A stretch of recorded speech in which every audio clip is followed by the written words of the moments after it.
Hi, I'm Brian Krambeer. In the first video I covered some of the basics on why the Board of Directors at Hawkeye REC and Tri-County Electric Co-op are asking members to vote to merge the co-ops. I'd like to tell you a bit more about some other important items regarding the merger vote. As I previously said, both offices will remain open in Cresco and in Rushford. First, the merged co-op will be registered to do business in both Minnesota and in Iowa. For utility regulation purposes, the Iowa territory will be governed by the Iowa law, and the Minnesota territory will be governed by the Minnesota law, just as it is today. Secondly, the merged co-op will incorporate in Minnesota. It means that for corporate purposes will be governed by the law in Minnesota.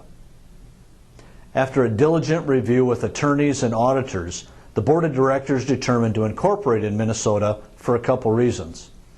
First is the capital credits. All of your capital credits will follow you and will continue to be paid as they have been. The co-op will continue to allocate and retire capital credits to the membership.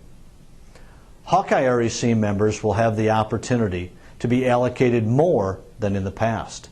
This is because the retirement will be based in accordance to Minnesota law that does not require capital credits to be allocated to contingency or statutory surplus funds as the Iowa law states. We will reallocate those dollars back to the Hawkeye REC membership based on past patronage with the approval of the merger. The second benefit is the difference in the election requirements. Under Iowa law, 50% of the existing membership must vote to validate a member election. Once validated, 2/3 must be in favor for approval. In Minnesota, there is no rule on the percentage of members that must vote. However, 2/3 of the votes must be in favor to approve the vote.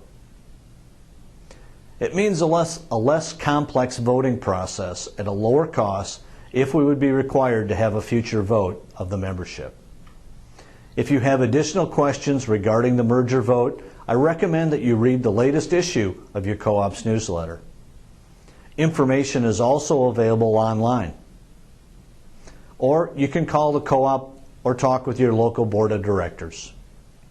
Look for your voting materials to arrive in March. It's your co-op, your vote.